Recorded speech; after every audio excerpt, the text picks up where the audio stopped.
Elon Musk and 50 Cent just released a revelation that has the entire industry trembling. And here's the twist. Diddy isn't the leader, he's the diversion. If you've been staring at him like he's the final destination, you've been examining the wrong blueprint. Because this time, it's not just discussion. Elon possesses something 50 doesn't: data, evidence, and years of private messages from the Twitter era, now X. The kind of material that can reverse the entire narrative overnight. And that's why individuals are mapping this like a hierarchy. Bottom tier, Jay-Z and Beyoncé. Middle tier, gatekeepers, Oprah and Clive Davis. Top tier, one name they claim connects it together, hiding in plain sight. And it doesn't conclude at studios and boardrooms. The discussion extends into influence, image, and even the church. 50 has been suggesting that angle for months. So that they gave me a raw deal because this industry is a monster. It's the same monster that these Me Too trying to tell you about. But they hate the monster for how it, and I hate that monster for how it eats. But my God, man, it's the same monster. When I quit the show, all my friends would say, well, up them, Dave, why don't you just do Chappelle's show at another network? Yeah. And why doesn't a slave run from one plantation to another plantation? Because the master over there might be nicer. My God, man, I was trapped. You know what? Tell you the truth. I've even thought about coming back and doing another Chappelle show. Well, but if I do... Buckle up. Before we climb, comprehend this. The Diddy situation matters beyond hip-hop. And no, I'm not doing a lengthy biography. I'm covering what you clicked for. 50 Cent released his Diddy documentary, The Reckoning, and presented it like nobody else in the industry had the courage to speak.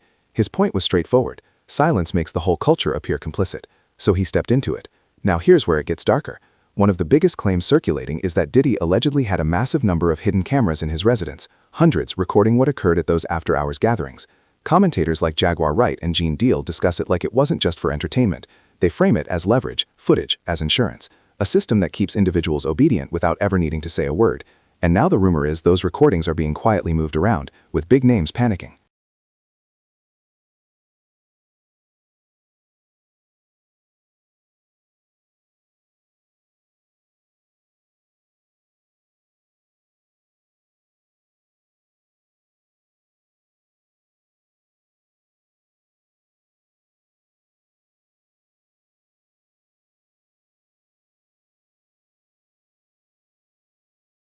It's like the Diddy thing was like an Epstein type compromise deal where whether he was doing it himself. Conceivably, people want to think that he's attached to some intelligence agency or something like that. I think he's a gangster who made $1 billion and knew how to control people by compromising them. That's what I think. Whether or not he had help, I don't know. Whether or not he shared some of that information with people so they knew they had compromising stuff on people, I don't know.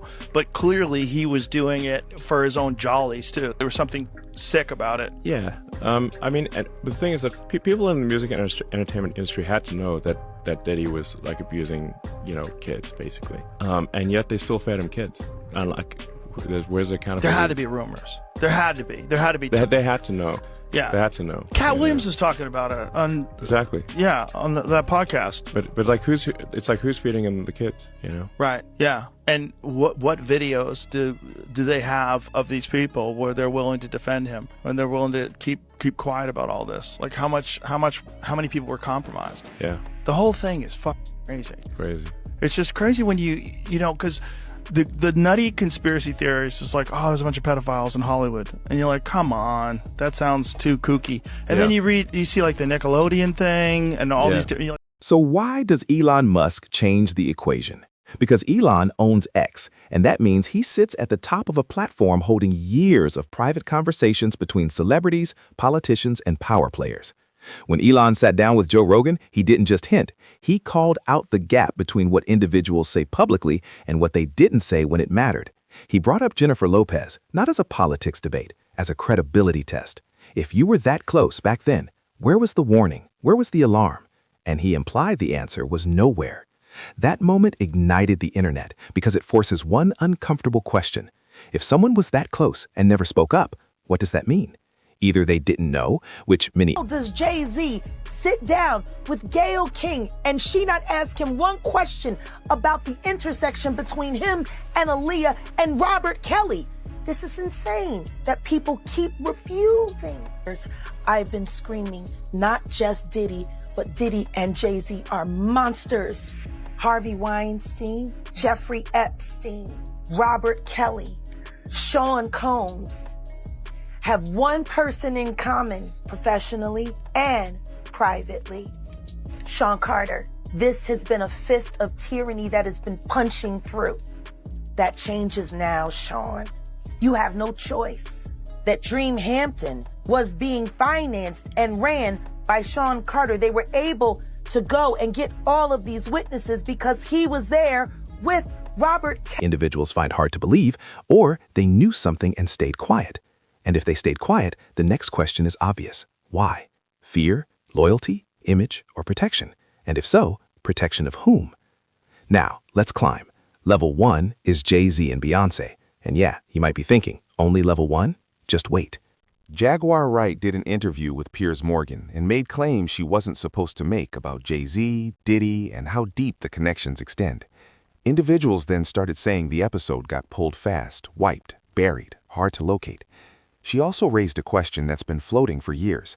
How does Jay-Z sit with Gayle King on CBS and not get pressed on certain long-running rumors and industry ties?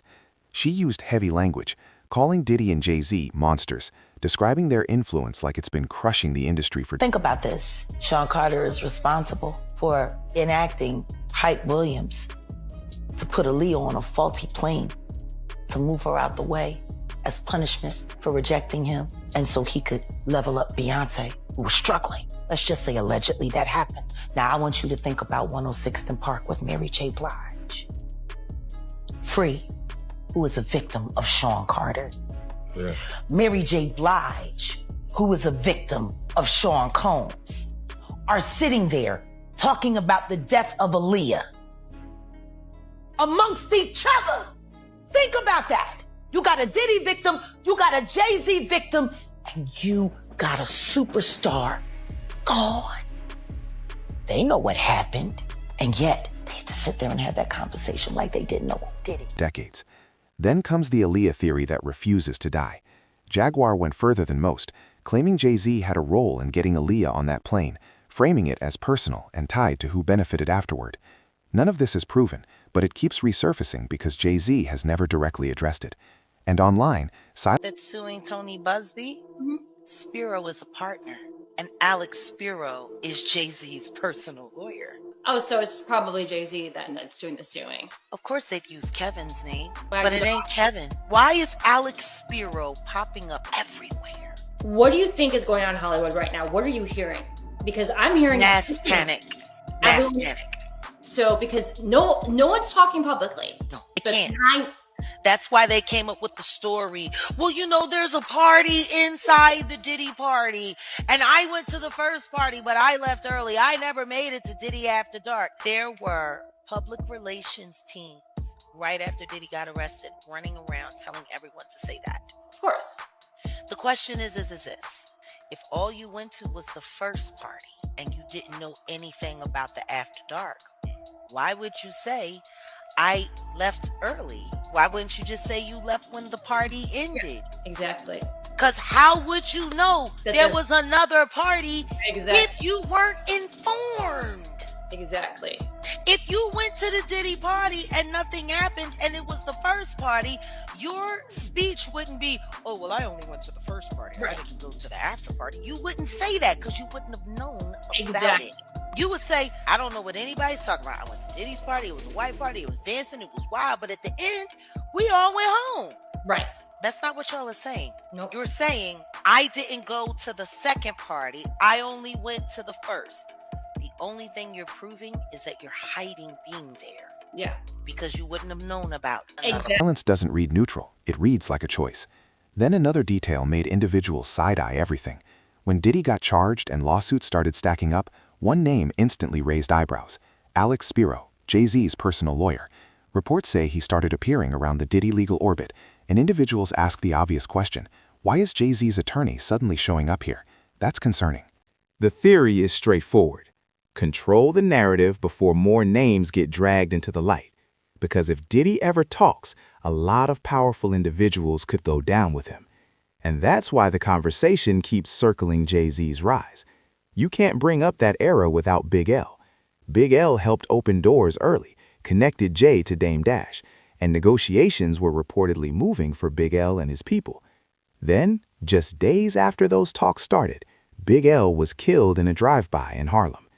The case is still unsolved, and Jaguar has promoted the idea that Big L's death was the first in a line of mysterious endings that seemed to clear the road for certain individuals. Coincidence? Maybe. But once individuals start lining up timelines, they say the pattern gets uncomfortable. Now we move up to level 2, where it stops being about fame and starts being about leverage. Oprah Winfrey and Clive Davis. With Oprah, critics point to her proximity to Harvey Weinstein, photos, events, public support, even while the whispers were already circulating. And that's where the debate comes from. Someone with that platform could have forced a spotlight early, but she didn't. In this space, silence gets read as protection. Then there's the controversy around the school she funded in South Africa. Early allegations, public fallout, individuals fired, statements made. But critics still argue parts of the narrative never fully added up, and that's why it still gets pulled into conversations about oversight, influence, and what powerful individuals didn't see. Resurfacing photos and resurfacing rumors, and individuals start describing Oprah as quiet power, the kind that doesn't need viral moments, because one call can shape who gets booked, who gets buried. Great memory working with Diddy. You know, personally, I've got to tell you, he really is a major star in this film tonight. He's a spokesman all the way through. I met him before I ever knew of him. I met him when he was 21 years old. And when we met, you know, he played me Craig Mack Flavor in Your Ear. He played me 3 cuts from the forthcoming Notorious B.I.G. album. And we talked for hours and hours about music, and I poured into his dream. And I financed Beth Boyron. And we had an incredible... Who gets labeled difficult. Now, Clive Davis. Clive is a legend. Arista Records, decades at the top. Careers launched for giants. That's exactly why individuals don't treat him like background noise. Suge Knight has claimed for years that Clive and Diddy weren't just mentor and protege, and that Clive allegedly described it as deeper than business. No proof shown publicly, just a claim that keeps getting recycled because it fits the bigger narrative. Diddy didn't rise alone. And when reporters tried to press Clive about Diddy, individuals point to moments where he looked uncomfortable and refused to answer. Not proof, but it becomes another clip the internet replays like a tell. The public debate keeps circling her final days, the individuals around her, the conflicts behind the scenes, and whether the clean version explains everything. Family comments over the years have fueled that suspicion, and the internet uses it to ask one blunt question. How does Clive have decades of heavy rumors around him and never get touched by consequences? That's where the fall guy theory comes from. A lot of individuals believe Diddy is taking the heat, while the real gatekeepers stay protected, operating where headlines can't reach. All right, now we hit the top of the pyramid, and this is the name that shocks individuals the most. Bishop T.D. Jakes. Yeah, a pastor, a spiritual authority, and yet 50 Cent has kept poking that name for months, keeping it in the mix. The theory is straightforward. If influence reaches the pulpit, then this isn't a celebrity problem. It's an As Cat Williams calls out Bishop T.D. Jakes, and watches T.D. Jakes and Gino Jennings' response. I came in this business saying I was going to expose. When I talked about Michael Jackson, when I talked about R. Kelly, they canceled me for these things because why would you talk about another black dude? Race is not where the line is drawn. It's God's side and the other side. And we don't care nothing about the other side. Period. All of these big dick deviants is all catching hell in 2024. It's up for all of them. It don't matter if you Diddy or whoever you is. T.D. Jakes, any of them. All lies will be exposed. System. The way it's framed is that Diddy needed legitimacy, cover, respectability, someone trusted to stand near him and make him look clean by association. And that's where some individuals claim T.D. Jakes fits in. Individuals also point to how T.D. Jakes was used in the documentary Rollout, clips placed at specific moments like a deliberate signal. In one segment, when Lil Rod talks about waking up sore after being around Diddy's party circle, Viewers noticed T.D. Jakes suddenly appearing on screen talking about love and intense energy. And a lot of individuals believe that wasn't accidental. They believe 50 was planting a message. Then Cat Williams gets pulled back into it.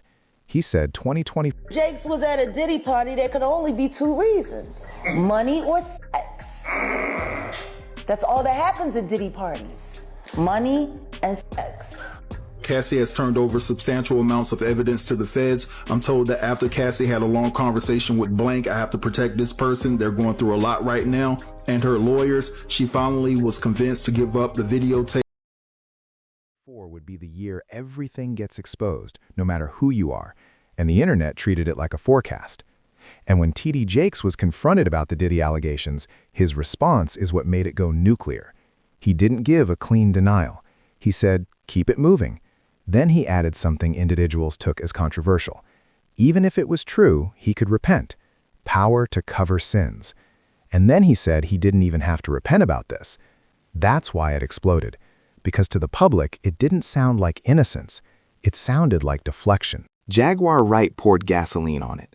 She said if Bishop Jakes was ever around Diddy's party circle, it only points to two motives: money or access. She framed those environments as leverage zones and claimed there's video and audio in circulation, powerful figures caught on tape doing things they never wanted tied to their name. Whether any of that... Man, what I think about it is this, when I grew up in the church, the sinners was not supposed to have the same atmosphere with the saints. You had to be able to separate the two.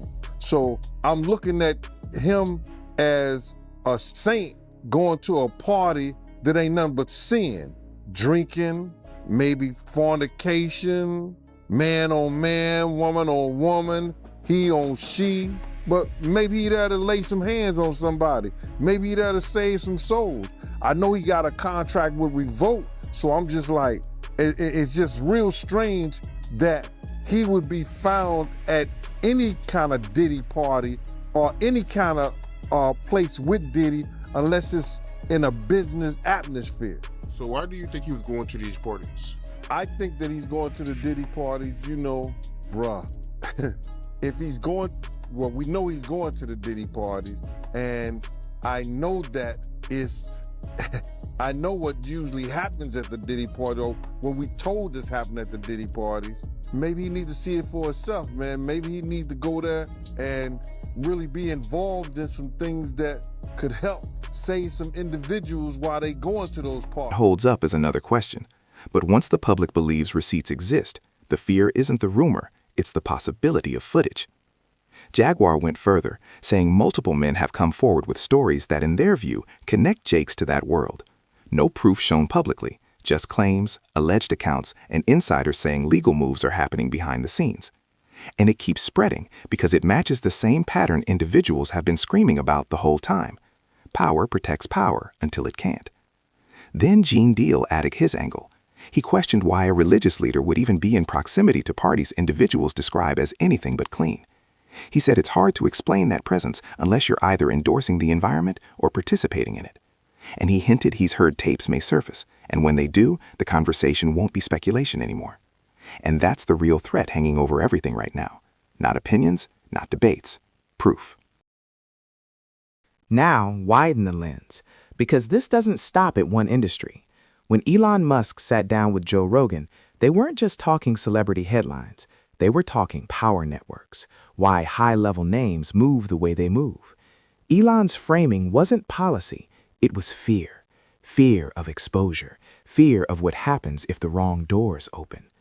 Rogan brought up Reid Hoffman and asked if he seemed uncomfortable. Elon gave a one-word answer, yes. And then they compared the structure to an Epstein-style compromise model. The idea that once you can capture someone in a compromising situation, you don't need to win arguments, you control them. That's the core of this entire pyramid, not fame, not talent control. And once you see it that way, a lot starts making sense. Why certain individuals never speak, why certain stories vanish, why certain names stay protected, no matter how loud the noise gets. Dave Chappelle said it differently, but the message hit the same. He's talked about the industry like a trap. Not just contracts, but control. And when individuals asked why he didn't just take his show somewhere else, he compared it to running from one plantation to another. Different master, same chains. So if someone that successful felt boxed in, what does that say about everybody trying to survive inside the machine? This narrative isn't over. More names will get dragged into daylight. More footage rumors will surface. More untouchables will suddenly look touchable. So here's the real question. Do you think TD Jakes is actually the top of this pyramid? Or is he just one more layer hiding whoever sits above him? Drop your thoughts in the comments. And if you thought this was wild, the next video goes deeper into the names individuals think are next in line. Meek Mill, Ashton Kutcher, Naomi Campbell. The list keeps growing, and the internet thinks the walls are closing in. We'll be here for every twist as it unfolds. See you in the next one.